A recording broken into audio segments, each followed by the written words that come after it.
प्रभु यीशु में भाइयों बहनों को शांति हो। आज का जो हमारा वचन है वो है मत्ती की पुस्तिका, उसका 6वां भाग और उसकी 33वीं आयत, मत्ती 6:33, जिसमें कहते हैं, इसलिए पहले तुम परमेश्वर के राज्य और उसके धर्मीपने की खोज करो, तो ये सब वस्तुएं भी तुम्हें मिल जाएगी। सब वस्तुएं भी तुम्हें मिल जाएगी, खुद मिल जाएगी, ऐसे परमेश्वर कहते हैं। उसकी एक कंडीशन दी गई है कि पहले तुम परमेश्वर के राज्य और उसके धर्मीपने की खोज करो। सारी वस्तुएं पाने के लिए एक सीक्वेंस दी गई है, क्योंकि परमेश्वर जानते हैं कि हमें किस चीजों की, किस बातों की आवश्यकता है। मत्ती 6 और 8 में क्या कहते हैं, क्योंकि तुम्हारा पिता तुम्हें मांगने से पहले ही जानता है कि तुम्हें क्या क्या आवश्यकताएं हैं। मतलब पिता हमारा जानता है हमें क्या चाहिए, वो तो पहले से ही हमारे जन्म से पहले उनको सब पता होता है कि हमें क्या क्या वस्तुएं चाहिए।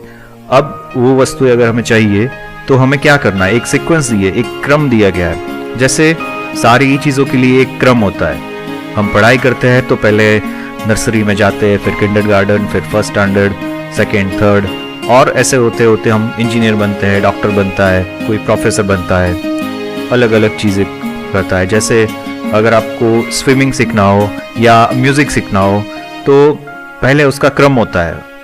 पहले बेसिक चीज़ें सीखी जाती है, फिर उससे ज़्यादा। जैसे संगीत का हम एग्जाम्पल ले तो पहले सुर सीखे जाते हैं, फिर सरगम सीखी जाती है, फिर जाके गाना सीखा जाता है, फिर गाना खुद कंपोज करना हमें आने लगता है। स्विमिंग में भी पहले सीधा ही 50 फीट की गहराई में नहीं डाल देते, पहले 3 फीट पे होता है, फिर 5 फीट पे होता है। ऐसे होते होते फिर आगे बढ़ते हैं। पहले ही दिन अगर 50 फीट में डाल दिया तो जीना मुश्किल हो जाएगा। उसी तरह से यहाँ भी एक क्रम दिया गया है कि पहले क्या करना है, परमेश्वर के राज्य और धर्मीपने की खोज करनी है। परमेश्वर का राज्य हम किसको कहेंगे, क्योंकि पृथ्वी पर तो हमें कहीं ऐसा कोई देश हमें पता नहीं है जिसका नाम परमेश्वर का राज्य हो। तो परमेश्वर का राज्य पौलुस क्या कहता है, रोमन्स 14 और 70 में पौलुस क्या कहता है, जरा देख ले। यहाँ पे लिखा है, क्योंकि परमेश्वर का राज्य खाना पीना नहीं परंतु धर्म और शांति और वह आनंद है जो पवित्र आत्मा से होता है।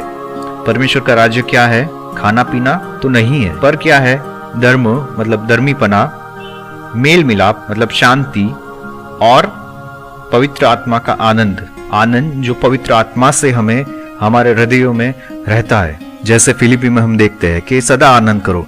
सदा का क्या मतलब होता है, दिन रात, सुबह दोपहर शाम, हर साल, हर एक पल आनंद करने के लिए बात कहते हैं। ये धर्मीपना या धर्म क्या होता है, हम धर्मी कैसे ठहरे गए, प्रभु यीशु पे भरोसा रखने के द्वारा हम धर्मी ठहरे गए।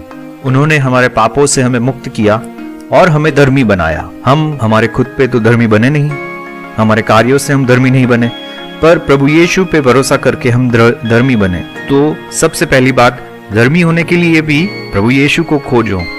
प्रभु यीशु को अपना के जब हम उद्धार पाते हैं तब प्रभु यीशु हमारा धर्मीपना बनता है। धर्मीपना वो है जो हम अंदर है और हम बाहर है। आंतरिक जीवन और बाह्य जीवन जो हम लोगों के साथ जीते हैं और हम अंदर से जो है वो दोनों एक समान होना चाहिए। हम बाहर लोगों के साथ जो जीते हैं वही हमारे भीतर होना चाहिए।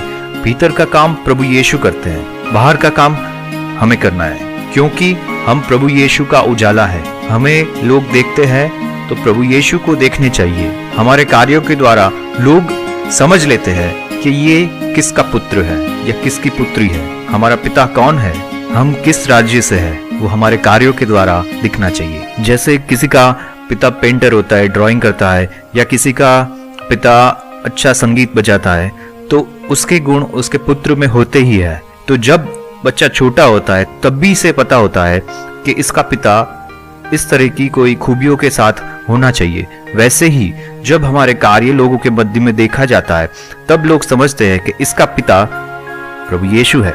कार्यों के द्वारा हम लोगों को दिखाते हैं कि हमारा पिता प्रभु यीशु है। हम सांसारिक जीवन नहीं जीते हैं, हम प्रभु यीशु के बच्चे होके उसके साथ जीवन जीते हैं। दूसरी बात यहाँ रोमन्स में क्या कहते हैं, शांति। पहली शांति प्रभु यीशु ने हमारे परमेश्वर पिता के साथ करवाई, हम लोग सुलह में आए। मनुष्य जाति और परमेश्वर पिता के बीच में पहली बार शांति हुई है। वो शांति वो हमारे मनों में रखते हैं, जो शांति हमारे दिलों में है। बाहर की परिस्थिति कैसी भी हो, पर हमारा मन हमेशा शांत रहता है। कभी अच्छे दिन होते, कभी बुरे दिन होते, कभी तकलीफ में होते, कभी खुशी में होते। और जब तकलीफ में होते तभी हमारी शांति पहचान में आती है कि जब तकलीफ में होते तो हम पैनिक नहीं हो जाते, हड़बड़ा नहीं जाते, हम टेंशन में नहीं आ जाते, पर हमारा मन शांत रहता है क्योंकि हमें भरोसा है प्रभु यीशु के ऊपर। प्रभु यीशु हमारे जीवन में जब आते हैं तब वो उसकी शांति हमारे जीवनों में रखते हैं और तभी हमारा मन जो है वो विचलित नहीं होता। वो दूसरी शांति है। तीसरी शांति है हम जो लोगों के साथ रखते हैं, वो बाहर जाते हैं तो लोगों के साथ किस तरह से हम शांति रखते हैं। जैसे प्रभु यीशु हमें कहता है कि तुम्हारे दुश्मन को भी प्यार करो, तो हम तो शायद हमारे नॉर्मल लोगों को भी डांटते रहते हैं, सबके साथ झगड़ा करते रहते हैं, पर हमारी शांति सब लोगों के साथ भी होनी चाहिए, तभी जाके पूरी शांति हमें प्राप्त हुई है वो दिखेगा। तीसरी बात है पवित्र आत्मा से जो आनंद हमें मिलता है, वो जब हम धर्मी हो जाते हैं, जब हमारे में शांति आती है, तो ये ऐसी कोई बात नहीं है कि हम बड़े दुखी हो गए, बड़े ही ऐसे बोरिंग टाइप हो गए और बहुत ही जैसे लंबा मुड़ करके घूमते रहते हैं, पर परमेश्वर अपना आनंद हमारे अंदर रखता है, जिस आनंद की वजह से हम हमेशा ही खुश होते। कोई भी स्थिति हो, पर हम हर स्थिति में खुश होते हैं परमेश्वर की शांति के द्वारा, उसके आनंद के द्वारा, क्योंकि हमारा पिता राजाओं का राजा और परमेश्वरों का परमेश्वर है। हमारा पिता सबसे ऊपर है, तो हमें किस बात की दुख, हमें किस बात का डरना, क्योंकि हमारे मरने के बाद भी हम तो परमेश्वर के पास ही जाने वाले हैं। परमेश्वर के आत्मा का आनंद हमारे मनों में रखता है। ये चीजें हैं परमेश्वर का राज्य। तो सबसे पहले हमें परमेश्वर के राज्य को खोजना है, उसके बाद सारी ही चीजें जो हमें जरूरत है वो परमेश्वर हमें दे देता है, क्योंकि परमेश्वर जानता है कि हमें किन चीजों की आवश्यकताएं हैं। दुनिया की सारी चीजें आवश्यक है, पढ़ाई लिखाई आवश्यक है, काम करना आवश्यक है, खाना पीना आवश्यक है, लोगों से मिलना आवश्यक है, दुनिया का ज्ञान लेना वो आवश्यक है। परंतु परमेश्वर का वचन यह कहता है कि पहले तुम परमेश्वर के राज्य को और धर्मीपने को खोजो, तब ये सारी ही चीजें तुम्हें मिल जाएगी। प्रायोरिटी हमारी किस बेस पे है? क्या हमारे पास कुछ भी ना हो फिर भी हम खुश है क्या? हमारा डिपेंडेंसी, हमारा आधार किस चीजों पे है?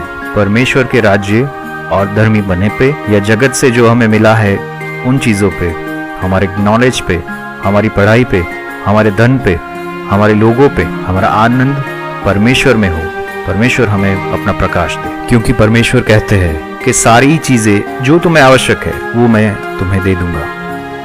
आइए प्रार्थना करें।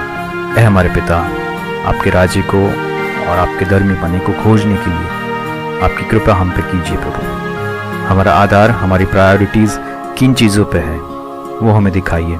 हमारे आत्मा का परीक्षण करने के लिए प्रभु आप हमें सूझ बुद्धि दीजिए प्रभु। आपके चरणों में हमारा आत्माओं को रखते हुए प्रभु यीशु के नाम से, आमीन।